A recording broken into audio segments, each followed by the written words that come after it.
diskusijām. Un kā ECO parlamenta asamblejas Latvijas delegācijas vadītājs vēlos jums prezentēt kopsavilkumu un arī ieskicēt nākotnes iespējas šādu veidu diskusijām, kas, manuprāt, ir izdevušās ļoti veiksmīgi.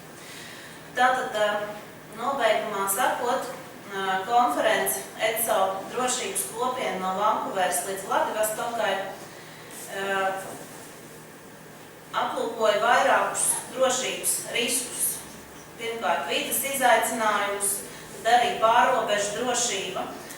Tik pārunāts, ka konflikta loma ir saprotams pozitīvāk, kamēr tā nav kļuvusi karsta, un tik samērā apjomīgi diskutēts par to, ka maigā vara patiesībā ir tieši drošības risks, nevis kā to mēģina pasniegt, ka tā ir, piemēram, preses brīvība. Ļoti atzīmējams arī ir Lerka kunga teiktais, ka Krievijas vēstures interpretācija ir bīstama citu valstu drošībai un ka Krievija netik daudz raksta par savu vēsturi un, teiksim, analizē pieļautās kļūdas, bet piedāvā citām valstīm citu valstu vēstures interpretāciju, kas ir ārkārtīgi bīstama arī izglītības aspektā. Un tātad konferences debatas apliecināja to, ka maigā vara kļūst par nozīmīgu apdraudējumu un par destabilizējošu faktoru, jo tā apšauba tiesisko pēctecību un valsts konstitucionālos pamatus Latvijā. Un šāda veida maigā vara, kā teica vairāki runātāji, tiecas mainīt drošības arhitektūru, kas izveidojās pēc augstā kara, atjaunojot ietekmes sfēras un dalījumu līnijas jau ar jauniem līdzekļiem.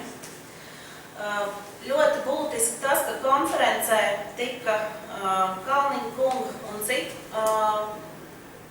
runātāju referātos teikts, ka ir ļoti būtiska ECO, NATO un Eiropas Savienības sadarbības perspektīvām pievērst uzmanību, lai šīs organizācijas darbotos savstarpēji saskaņoti drošības nodrošinājumu jomā.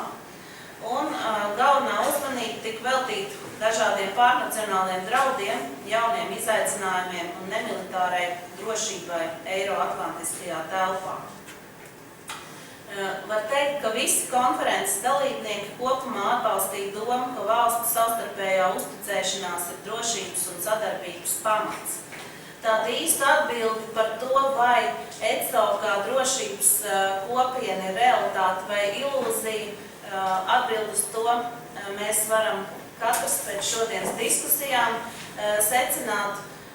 Man patika mūsu viesu Čehijas delegācijas pārstāvi teiktais, ka drošība miers tā ir realitāte, un arī kā citi runātāji teica, ka ilūzija ir kopīgās vērtības, kuras, diemžēl, ECO dalību valstīm ir ārkārtīgi atšķirīgas. Un tātad vairāk referenti un debašu dalībnieki norādīja uz Krievijas maigās varas izpausmēm Baltijas valstīs, un šis apdraudējuma veids tika skatīts kopsakarā ar ECO debatēm par drošības kopienas veidošanu un atzīmējot 2015. gadā gaidāmo Helsinku sanāksmes 40. gada dienu. Kas ir ļoti uzsverams, ir tas, ka vairāk runātāji vērs uzmanību uz vēsturiskās atbildības faktoru nozīmi samierināšanās procesā, un kā profesors Zuna teica, ka ir nepieciešamība pēc otrās Nirnbergas procesa, lai notiktu vēstures izvērtēšana. Noslēguma sesijā, paldies runātājiem, kārtējo reizi tika atgādināts, cik šī vēsturiskās samierināšanās tēma ir būtiska un ka tā nevar būt tāda, kas ir izdevīga tikai vienai valstī. Un skaidrs, ka, lai notiktu samierināšanās, ir jābūt tādam elementam, kā arī savas vainas nožēlošanai, kas, diemžēl, dažu Eiropas valstu attieksmē joprojām konsekventi iztrūkst. Kā Saeimas deputāti es gribu izteikt lielu gandarījumu, ka šajā pasākumā piedalījās tik dažādu institūciju pārstāvi un Latvijas akadēmisko aprindu gaišākie prāti vēstures jautājumos, starptautiskās politikas jautājumos un citos. Un es gribu teikt, ka ir akūta nepieciešamība koordinēt viedokļus un darbu Eiropas parlamentā, ECO parlamenta asamblējā un citās radniecīgās parlamentu struktūrās, piemēram, arī NATO parlamenta asamblējā, ko Latvijā vada Kalniņkungs. Un mēs arī ar Eiropas parlamenta deputāti Inesu Vaideri pārunājām pēc konferences atklāšanas, ka mēs varam uzņemties kā parlamentārietes, viena no Saeimas un viena no Eiropas parlamenta, koordinēšanas darbu, lai dažādās struktūras sadarbotos kopā un koordinētu viedokļus un virsīt tālāk tos jautājumus, kas, piemēram, ir ietverti ECO Vīnes deklarācijā 2009. Gadā, kas joprojām ir tādā savā veidā nekustināti jautājumi kopš 2009. Gada. Sasaucoties ar, kā teica Veikals Polītis, ar mājas saimniecības sakārtošanu, vai es teiktu, ka Latvijas mājas darbs, kas mums Latvijā ir jāizdara, tas ir radīt apstākļus, uzlabot un aktivizēt sadarbības starp Saeimu, Tieslietu ministriju, ārlietu ministriju, Prezidenta vēsturnieku komisiju, Latvijas-Krievijas vēsturnieku komisiju un Eiropas parlamentu pārstāvjiem, kā arī visu ieinteresēto akadēmisko aprindu pārstāvjiem, lai kopīgā darbā apliecinātu Latvijas valsts tiesiskās pēctecības principu, kuru apšauba ar maigās varas izpausmēm, konkrēti vispilgtāk runājot par okupācijas faktu apšaubīšanu. Tiesiskās pēctecības jautājumiem nepietiekama konsekventā aizstāvēšana valstiskā līmenī, diemžēl, Latviju atstāja tādā kā Eiropas Savienības un NATO nomalē.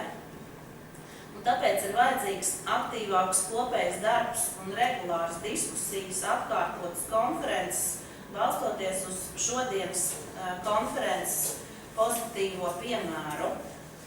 Un es tiešām ceru, ka šāda konference, kas kopš Saeimā jau 20 gadus ir ECO parlamenta asamblējas delegācija, ir pirmo reizi, bet ka nākamā jau būs nākamajā gadā.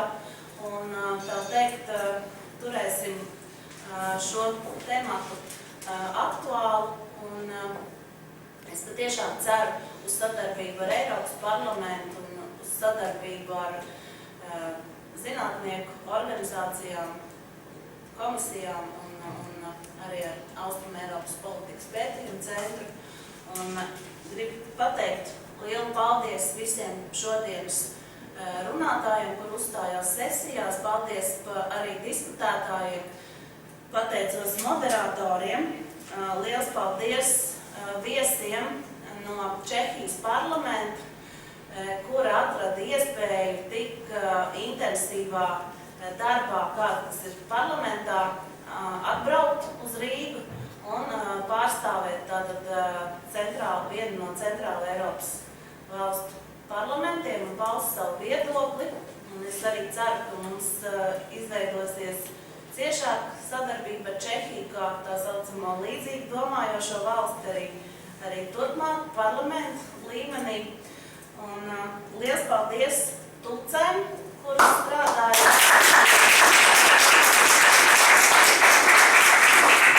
Kā arī Austrum Eiropas politikas pētījumu centra darbiniecēm, Annai. Un, jā, paldies visiem, kas līdzdarbojās, Ļoti pateicos arī par atbalstu ECO vēstniekam Vīnai, Gintam Apalam.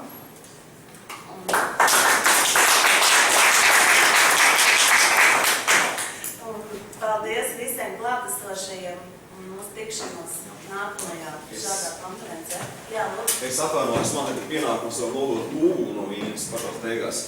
Ņemot vērā, ko es teicu par šo taisnu izdevumu, pie mums vērsās vēl vakar.